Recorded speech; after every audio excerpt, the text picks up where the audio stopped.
Here is what no one is telling you in the mainstream media about what's going on with Iran right now. Buckle up. It turns out it wasn't us who pulled the trigger. It was Israel who said, we're going to attack Iran. And our guys said, oh, okay, we'll join up. No thought whatsoever. So they managed to kill some of the top leaders, correct? Tactics win battles. Strategy wins wars. What's the strategy? Well, it turns out that didn't kill the ability of Iran to continue command control and fire missiles into not just Israel, or not just at our military, but into the surrounding Gulf states, because they've been kind of lining up on our side, correct? So they want everybody to feel the pain. So what Americans don't realize is that there are millions of Indians, for example, in the Dubai area. All the business has stopped. All the money has stopped. Oil suddenly is way more expensive, which is billions of dollars have hit on the Indian economy. So they're back to buying oil from Russia. We can't sustain a long campaign.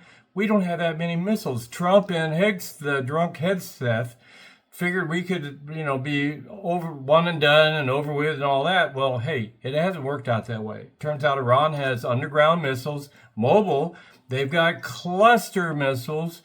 They've got hypersonic missiles that go Mach 3, 4, 5, 6, and our missiles can't hit them. And they're not dumb Arabs like, some Americans like to think. Oh, they're just Arabs. They don't know anything.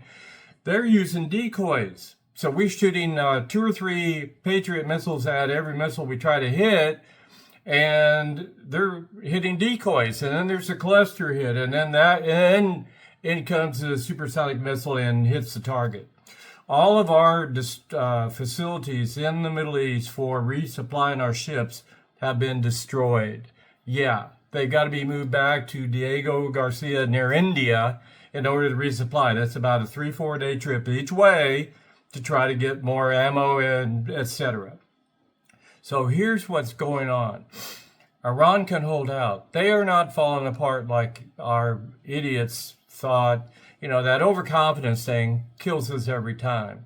And so basically, you're going to see continued missile strikes by Iran. Whoever takes over is certainly not going to stop it. Trump was so desperate, he actually called and offered to start negotiations again after we killed the leader. Can you imagine, how they thought? They said, F you, no way. Israel at the end could be the biggest loser of all, because there are only 6 million Israelis.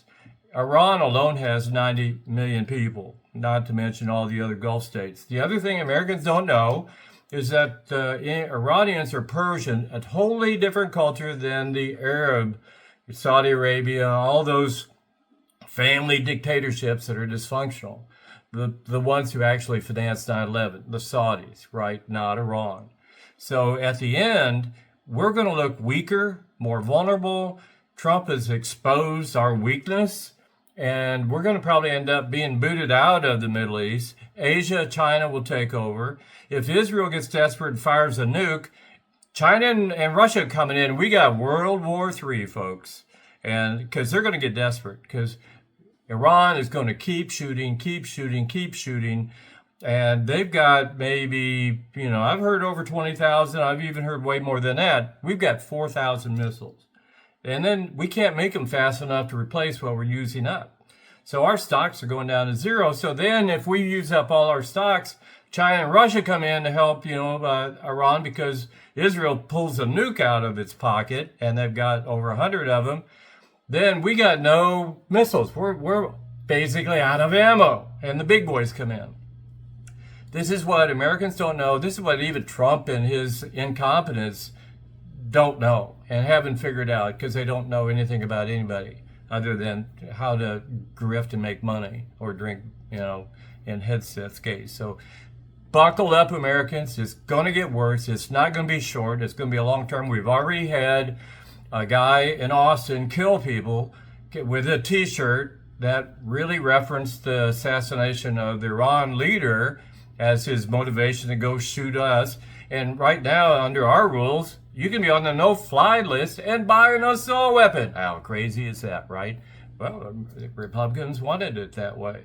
Stay tuned, more coming. Michael Fedlin.